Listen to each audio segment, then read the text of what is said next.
নমস্কার বন্ধুরা, কেমন আছো তোমরা সবাই? আশা করছি সকলে খুব ভালো আছো। আমি অঙ্কিতা চলে এসেছি তোমাদের সাথে নতুন একটি চাকরি বিজ্ঞপ্তি নিয়ে আলোচনা করতে। না, আজকে ঠিক বিজ্ঞপ্তি নিয়ে আলোচনা করব না, আজকে বরং একটু অন্যভাবে বলা যাক।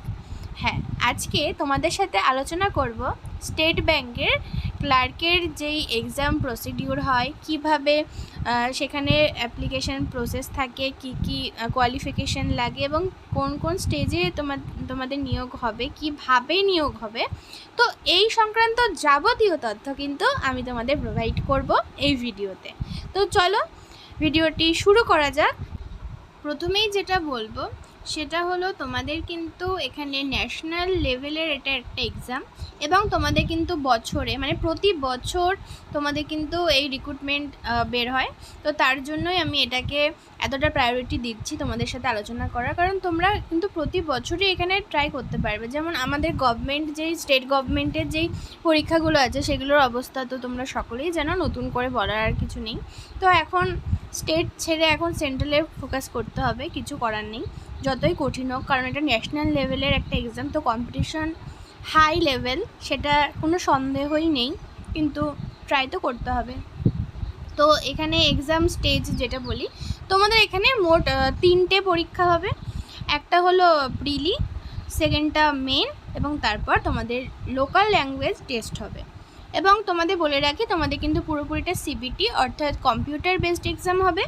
এবং তোমাদের এখানে পরীক্ষার মাধ্যম যেটা হবে সেটা হলো ইংলিশ অথবা হিন্দি, এই দুটোর মধ্যে তোমাদের যে কোনো একটা চুজ করতে হবে সাবজেক্ট। তো সেই মাধ্যমে কিন্তু তোমাদের পরীক্ষার প্রশ্ন হবে। এবং তোমরা এখানে জানো যে তোমাদের এই ক্লার্ক পদের জন্য, এবং তোমরা এই সংক্রান্ত যাবতীয় আপডেট যেখান থেকে পাবে সেটা আমি বলে রাখি, অফিসিয়াল ওয়েবসাইটটা সেটা হলো sbi.co.in career। এবার আলোচনা করি তোমরা কারা কারা এই পরীক্ষা দিতে পারবে। ভারতের স্থায়ী বাসিন্দা তারা কিন্তু সবাই এই এক্সাম দিতে পারবে। তোমাদের এজ লিমিটটা বলে রাখি, এজ লিমিটটা তোমাদের 20 বছর থেকে 28 বছর পর্যন্ত। এবং তোমাদের এডুকেশন কোয়ালিফিকেশান যেটা বলেছে, খুব একটা তেমন হাইফাই না, এটা কিন্তু তোমরা যে কোনো শাখায় গ্র্যাজুয়েট পাস করে থাকলেই, অর্থাৎ বিএ পাস করে থাকলেই তোমরা এখানে আবেদন করতে পারবে। তো তোমরা এখানে যারা ফাইনাল সেমিস্টারে বা ফাইনাল ইয়ারে রয়েছো তারাও কিন্তু এখানে অ্যাপ্লাই করতে পারছো। তোমাদের এখানে প্রিলি পরীক্ষার প্যাটার্নটা বলে রাখি, তোমাদের এখানে মোটমাট 3টে সাবজেক্ট থাকছে প্রিলিতে। ইংলিশ থাকছে, অঙ্ক থাকছে এবং তার সাথে রিজনিং থাকছে। তো ইংলিশের জন্য 30টা প্রশ্ন থাকবে, অঙ্কের জন্য 35টা এবং রিজনিংয়ে 35টা, মোট 100টা কোয়েশ্চেন থাকবে এবং প্রত্যেকটার মান কিন্তু 1 করে। এবং তোমাদের দেখো এখানে সময় পাশে দেওয়া রয়েছে, তোমরা কিন্তু খুবই কম সময় পাবে এখানে, কারণ দেখো এখানে আমি ম্যাথের জন্য যেটা বলতে পারছি, প্রত্যেকটা অঙ্কের জন্য 1 মিনিট করে টাইম, 35 মিনিটে 35টা অঙ্ক তোমাদের কমপ্লিট করতে হবে। তো এটা খুবই একটু চাপের হয়ে যায় যারা একটু অ্যাভারেজ স্টুডেন্ট বলো বা একটু কমা অঙ্কে, তো তাদের ক্ষেত্রে কিন্তু এটা রিজনিং আর অঙ্কতে কিন্তু সব সময় নিয়ে চলে যায়। এবং ইংলিশের ক্ষেত্রে তো কম্প্রিহেনশনে অনেকটা সময় লাগে অবশ্যই। তো এখানে কিন্তু তোমাদের টাইমটা খুবই কম। এবার তোমাদের সাথে আলোচনা করি যে মেন্স পরীক্ষার প্যাটার্ন। মেন্স পরীক্ষায় ফার্স্টেই যেটা রয়েছে সেটা দেখো, এখানে জিকে, যেখানে পুরোপুরি জিকে বলা ভুল হবে, কারণ এর মধ্যে কিন্তু ব্যাংকিং সম্পর্কিত কিন্তু কোয়েশ্চেন রয়েছে ম্যাক্সিমাম। তো এই দুটো পার্ট মিলিয়ে তোমাদের জিকে হচ্ছে, তো এটা 50 নাম্বার থাকছে। জেনারেল ইংলিশ সেটা 40 নাম্বার এবং কোয়ান্টিটিভ অ্যাপটিটিউড অর্থাৎ তোমাদের ম্যাথ থাকছে 50 এবং রিজনিং থাকছে 50। এক্ষেত্রেও সেম, সময় আরও কম, তাও আগেরটায় 1 মিনিট করে ছিল, এইটাতে তো 30 সেকেন্ড করে এক একটা কোয়েশ্চেনের জন্য তোমরা টাইম পাবে। টোটাল 190টা কোয়েশ্চেন থাকবে এবং টোটাল মার্কস 200 এবং টোটাল টাইম তোমাদের 2 ঘন্টা 40 মিনিট। তোমাদের প্রিলির এখানে সিলেবাসটা একটু দেখিয়ে রাখি, দেখো তোমরা রিজনিং, ম্যাথ সব কিছু সিলেবাস দিয়ে দেওয়া রয়েছে, যেটা আমি দেখতে পাচ্ছি। যেখানে ম্যাথের ক্ষেত্রে কিন্তু তোমাদের অ্যারিথমেটিকের উপর বেশি জোর দিতে হবে। এখানে কিন্তু সবই সিলেবাস দেখো, simplification, profit and loss, simple and compound interest, time and distance, work and time, তো এগুলো কিন্তু সব কিছু কিন্তু অ্যারিথমেটিকের পার্ট।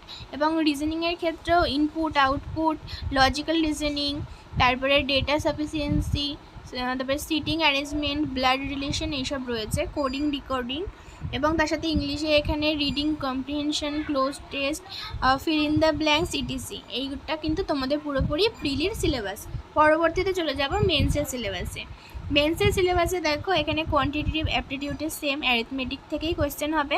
এখানে কিন্তু পাটিগণিত বাদে বীজগণিত থেকে কোয়েশ্চেন হবে না। এবং তোমাদের ইংলিশের ক্ষেত্রে কিন্তু রিডিং কম্প্রিহেনশন, সিনো, অ্যান্টো, প্যারাজাম্বেল, ক্লোজ টেস্ট অবশ্যই থাকবে। তোমাদের এখানে জিকের মধ্যে যেটা রয়েছে কারেন্ট অ্যাফেয়ার্স থাকছে, স্ট্যাটিক জিকে, ব্যাংকিং টার্ম থাকছে, রিজনিংয়ের মধ্যেও এখানে মেশিন ইনপুট আউটপুট অর্থাৎ কম্পিউটারের উপরে কিন্তু তোমাদের এখানে থাকবে। তো ব্লাড রিলেশন, কোডিং ডিকোডিং এগুলোর উপরে থাকছে, কম্পিউটার অ্যাওয়ারনেস থাকছে। তো এগুলো তোমরা একটু দেখে নিও, যদি তোমাদের দরকার হয় পিডিএফ অবশ্যই আমি প্রোভাইড করে দেবো। তো এটা ছিল তোমাদের মেন্সের সিলেবাস। তো ভিডিওর শেষে ছোট্ট একটু উপদেশ দিয়ে দিই। যাই হোক, আমিও যদিও এখানে প্রিপারেশন নিচ্ছি, আমি এসএসসির জন্য নিচ্ছি, ব্যাংকিংয়ের জন্য না। তো আমি এসএসসি রিলেট করেই তোমাদের এখানে বলে দিই। তো এখানে তোমরা কারেন্ট অ্যাফেয়ার্স অবশ্যই করবে জিকের জন্য, এবং স্ট্যাটিক জিকে পার্টটা ভালো করে পড়বে। ব্যাংকিং টার্মগুলো কিন্তু তোমরা স্ট্যাটিকের মধ্যে পেয়ে যাবে, এবং তার সাথে তোমাদের ইকোনমিটা ভালো করে পড়তে হবে। এবার তোমাদের বলে রাখি, ইংলিশের ক্ষেত্রে যেহেতু ইংলিশটা খুব ভাস্ট একটা সিলেবাস, তো গ্রামারে অনেক রুলস থাকে, এদিকে ভোকাবে তোমাদের সিনো, অ্যান্টো এগুলো সব তোমাদের পড়তে হয়। তো তোমাদের আমি একটা ট্রিক্স দিচ্ছি, সেটা হলো 120 রুলস অফ গ্রামার বলে এখানে একটা পিডিএফ তোমরা পেয়ে যাবে, অনলাইনে অ্যাভেলেবেল রয়েছে। তো তোমরা সেই 120 রুলস অফ গ্রামার থেকে কিন্তু কভার করতে পারো। আমি অনেকটা উপকার পেয়েছি, এবং আশা করছি তোমাদেরও অনেকটা সিলেবাস কভার হয়ে যাবে। ওই ভাগ ভাগ করে প্রতিটা পড়ার থেকে 120 রুলস অফ গ্রামার অনেকটা তোমাদের উপকারে আসবে। এবং ম্যাথ এবং রিজনিংয়ের ক্ষেত্রে বলবো, প্রথমে অধ্যায় বেসিক তোমরা শেষ করো, তারপর প্রিভিয়াস ইয়ার কোশ্চেন নাও এবং মক দেওয়া শুরু করো। মক দাও এবং তার সাথে যেই চ্যাপ্টারগুলো উইকনেস পয়েন্ট বেরোচ্ছে তোমাদের, তো সেগুলো ভালো করে রিভাইজ করো। তো এই ছিল আমার ছোট্ট টিপস তোমাদের জন্য। তো পরবর্তী ভিডিও নিয়ে আসার চেষ্টা করব অন্য টপিকের উপর, অন্য চাকরির ওপর। তো আজকের ভিডিও এই পর্যন্ত। Tata, by.